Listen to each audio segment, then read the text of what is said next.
Alright, Math 1 class. I'm not here, but obviously you can still hear my voice today, so you need to weep not, but be glad in your hearts.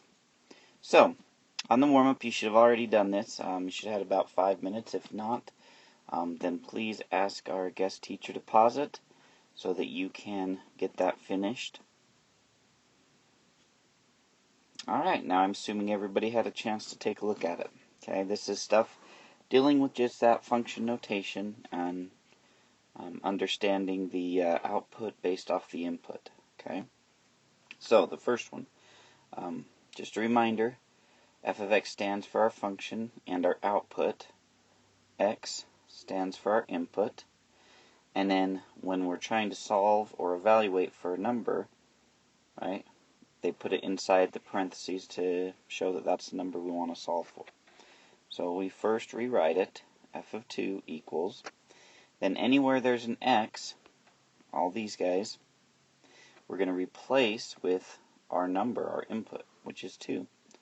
So negative 3 times 2 plus 2 to the second plus 1. Then we simplify. So we deal with our power. 2 squared is 4.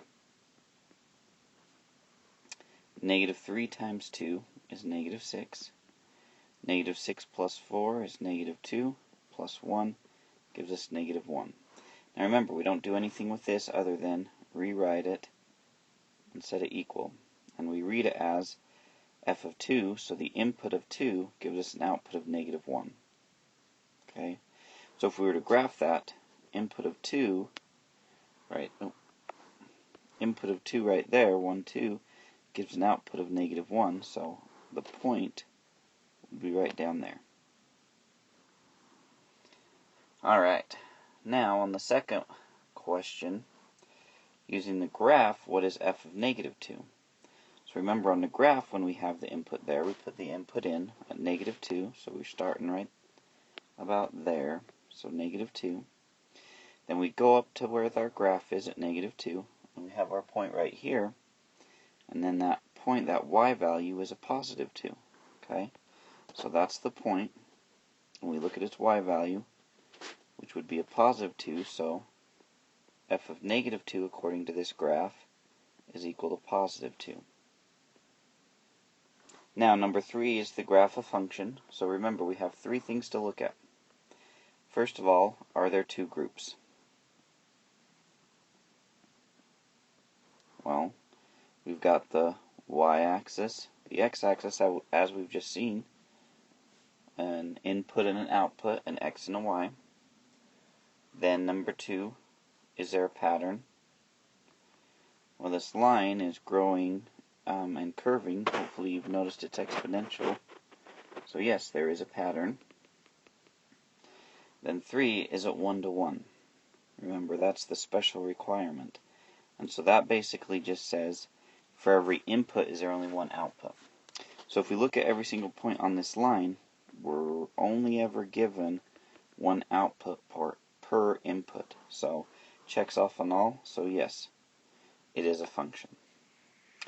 Alright, now that we've got the warm-up done, you should have a daily check on paper to do.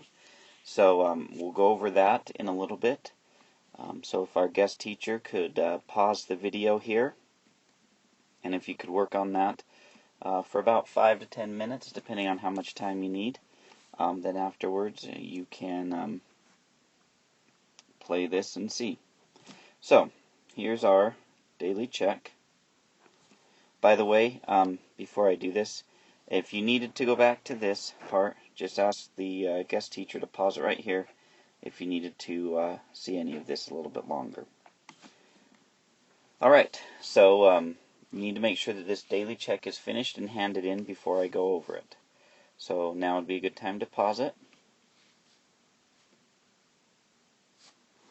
So I'm assuming that everything has been turned in. If not, that needs to happen right now.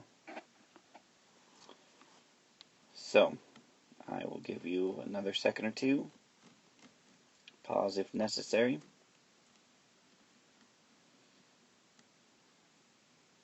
You might be getting a little hasty now, ready for it to go. Alright, we'll call it good now. I'm assuming you've all done this. Okay, so, looking at question number 1.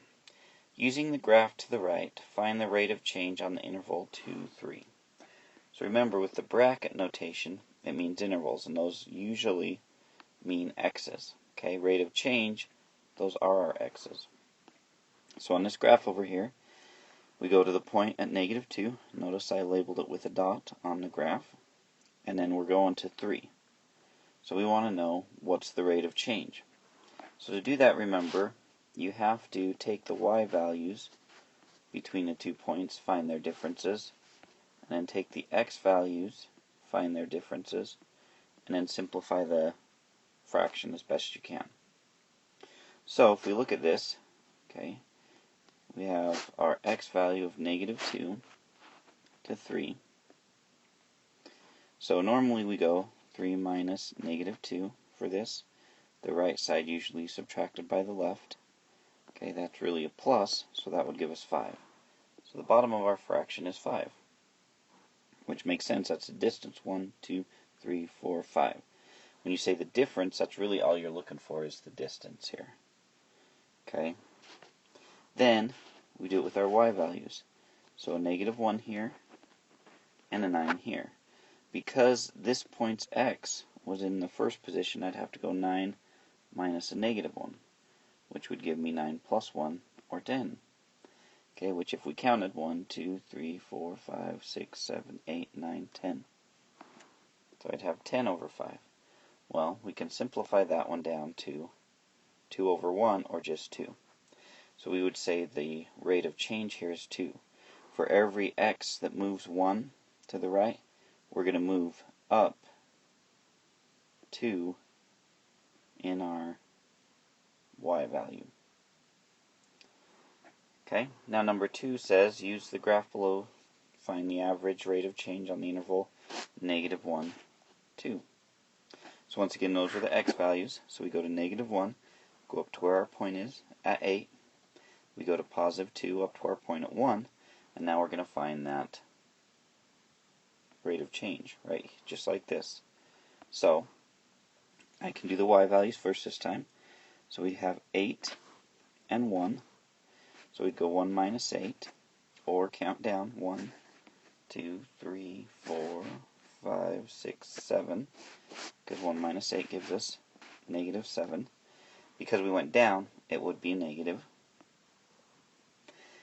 Then we figure out our horizontal distance, so from -1 to 2, so I would go 2 minus -1, which that's really 2 plus 1, so that would give us 3, or we could count 1, 2, 3, and then we put the vertical change, the y, always over the horizontal change, the x. Now, we can't really simplify that one, so we can just leave it -7 over 3, which tells us every 3 x's we go down 7 for this rate of change. Okay, you could, if you really wanted to, turn it into -2 and 1/3, but just leave it as -7/3. Alright, then question 3, circle the graph with the constant rate of change. Okay. Well, hopefully you remember and can see, and let me clear this a bit. But if we look at this, if I pick any 2 points on this graph, because of its curvature, I'm going to get a different rate of change, right? If I chose from here to here, you would go down 1, 2, 3, to the right 2. That's different than the -7 over 3. Okay, the one that is constant is the linear. Linear, always constant, exponential or not. Because I always can go 1 to the right, 2 up, 1 to the right, 2 up, 1 to the right, 2 up. Or, 2 to the right, up 4, same thing. So, you should have circled that one. And there's your daily check. I will be looking at those when I get back. So we are now done with this portion, and you should be getting a worksheet to work on, and I'll have another video to help with that.